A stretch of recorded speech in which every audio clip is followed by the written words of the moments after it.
Hi everyone, I thought I'd run you through the couple of pros and cons of the Tesla compared to the Taycan that I had for 2 years.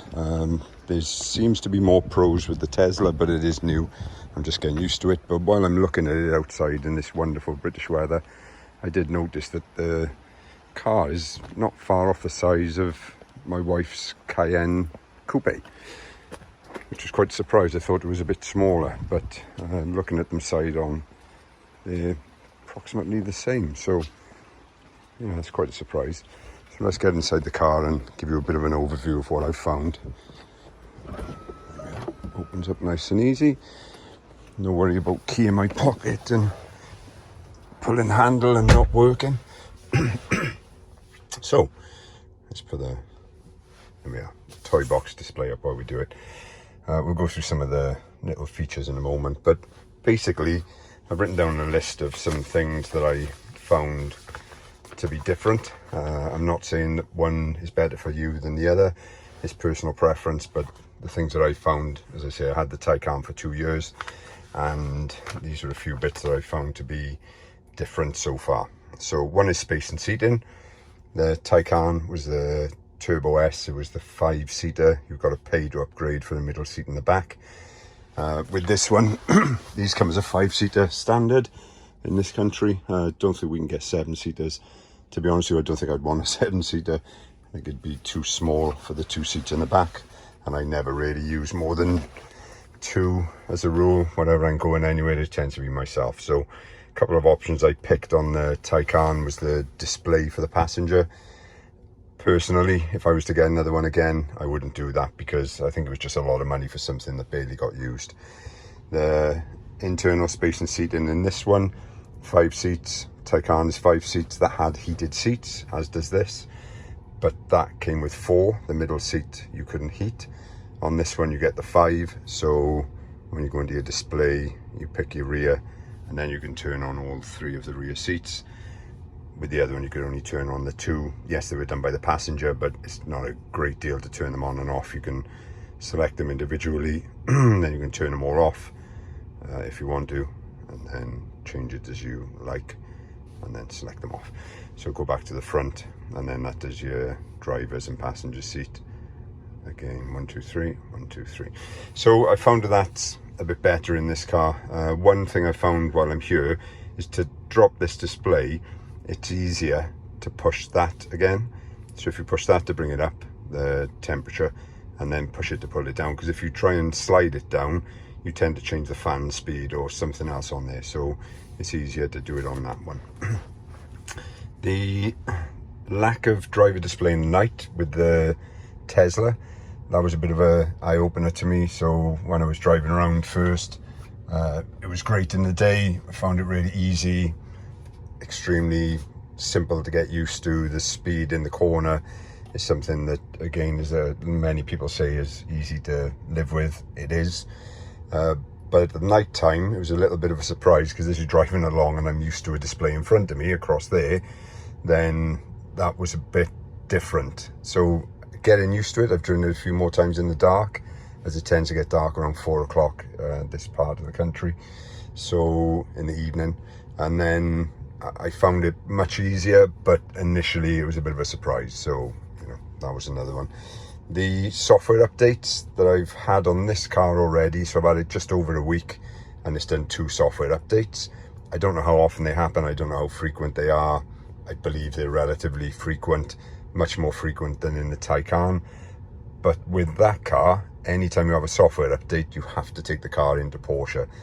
When it goes in, it's usually there for a couple of days, could be a bit more depending on how quick the car reacts and takes the software update. So this is just going to be easier for your day-to-day for software updates for anything that you need to do on it. So, or that they need to do on it rather, more than you. So with that side, I prefer this. It just does the update. As much as I like taking the car back into Porsche Cardiff, which is where our local centre is, the people there are great, extremely friendly, very helpful, do whatever they can. They go above and beyond. There's many people I could name there that I've dealt with over the years, because we've had approximately 12 Porsches over many years. The cars are great, really like them, but it does go in more than you would like it to, and when it goes in, it doesn't tend to go in for a short time. So that will save you a lot of time in your work life, personal life, however often you need to take the car in. So that's great. So I like that myself. I probably will miss going in there and seeing them, so no doubt I'll do that at some point. At least I got to take my wife's car in now and then. So yeah, that's one other difference. The rear seats and space I've just gone through, so they're both 3-seaters in the back, the Taycan and the Tesla Model Y. Good thing with this is it's got a flat foot pan, so already we've had 5 people in here a couple of times just because it's the holidays, and when people have been in the back they found it great, really liked it. Nice and spacious, easy to get in, easy to get out, no problems at all. The other one is car speed and response. Now these are different cars. So the Taycan was the Turbo S, the Model Y is the Performance, so they're both top of their range, but the Taycan is much more of a grounded racing style car. When you're trying to give it a bit of a acceleration, bit of cornering, this one you can feel it's not as planted as the Taycan, but then that was over twice the price. So it really depends on what you want to do and what you want to live with and what you want to spend. So for me, this is great. Easy in, easy out, nice to handle, nice to drive. I say I'm getting used to it, but the bits that I found with it so far are worth the money difference in this. I wouldn't say it's half the price. If you were to do a comparison, I would say that this is only relatively less, but not that big of a difference. The one thing we had the other night, so when I took it out, we went on a bit of a day run, myself and my wife, up to a little shopping centre in Swindon. When we got there and then did our shopping, as we were coming back, we found that the car, you just select where you want to charge it, so there was no range anxiety as I felt in the Porsche before. I've gone out, we've driven somewhere, whenever you go there you don't know if the chargers are going to be working because they're non-set up. You could have a different charger for different points of the country, and when we got to the charger in the Taycan that I experienced, there was about 2 of them that weren't able to use. I didn't have the app, you had to set up an account, there was many things. It was very problematic.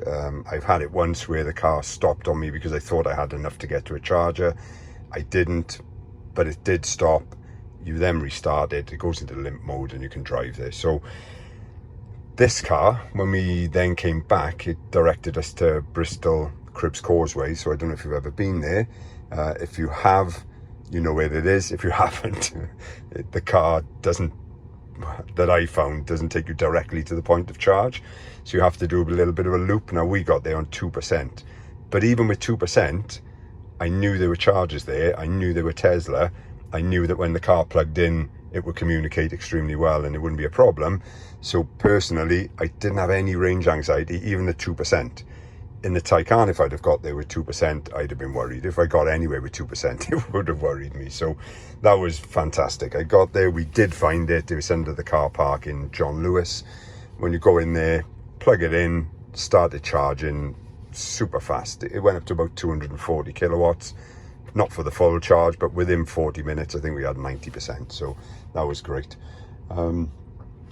The other one, in-car storage, because as well you don't have so many screens on this one. You've got a lot more storage in the front. You've got this bin here, some chocolates from someone for Christmas. This storage here, this stays up, which is a nice thing for those who've seen Taycan videos and other ones. You can't put your hand in there without this dropping down and trying to take your arm off, so that's great. The bins in the doors are good, so many positives on the storage. The locking and unlocking, so in the Taycan we had the keyless one. I say keyless, you keep the key in your pocket and you go up and you operate the handle. So as you walk up to the car, the handles pop up, you lift the handle, it opens. That didn't happen all the time. There's no guarantee that the handle will pop up and open. Maybe it was my key, maybe it was where I kept it. It was always in my pocket, unhindered, that I found, but it could just be one of those things that it was personal to me. But then it would be the same with locking. To lock the car, you'd have to, as you got out of the car, the handles are dropped down, and then you'd hold your finger on, there's like a lock piece on the car. Wouldn't always happen. Sometimes you have to take your key out, you'd have to lock it. That I found with the Tesla, to be fair, faultlessly, every time I've got into the car and out of the car. So when you get in, as I did earlier, you just push the handle, door opens, it unlocks, and then the heating starts and the radio comes on and everything's really quick. When you get out of the car, you walk away, and then as you get further away from the car or from a certain amount of time, the car will lock. And if you go into the settings, you can make it beep and put the mirrors in and everything, so you know it's locked. So all you got to do is look back, and then you'll see that your car's locked. So I found that to be very good. There were some other bits that I found. Cost of charging. The Taycan comes with a Ionity or Porsche charging card. Now, from what I found, and I took the car to London, we've been to a few other places where you've got Ionity chargers. If they're in a Porsche centre, there's no guarantee that the Porsche centre access is going to be available, because there's one on London as you drive in on the main road, and that one, out of hours, they lock the gates. If they lock the gates, you can't get into the charger. So you could be thinking you're going to get there to charge and have a super fast 300 whatever it is kilowatt hour charge, but you won't be able to get into there. So if you've gone there with low charge, then there's one up the road, I think it's a BP Pulse one, but again, it's not where you thought you were going to go if you're getting there with really low charge. The good thing that I found with Tesla is when you go, at least the once that I've done it, and from what I've experienced previously, if you go into a charger point and you want to be able to charge, you want it to be quick, you want to be able to get there without any anxiety, even if I pulled up as I did with 2%, I knew I'd be good to charge. Get to the 2% on the other one, if you pulled up to the one in London, for example, or any other Porsche centre that locks them, if you get there with a very low percentage, there's no guarantee you're going to be able to find yourself another charger available in time, in charge, and then you've got a problem. So that I found to be a plus. Again, different people will have different views on that, and you'll find things good or bad. The final one that I can think of is, so far, please bear in mind, I've had this car just over a week. There's no guarantee that I'm going to continue loving it as I currently do, because things change, times change with vehicles.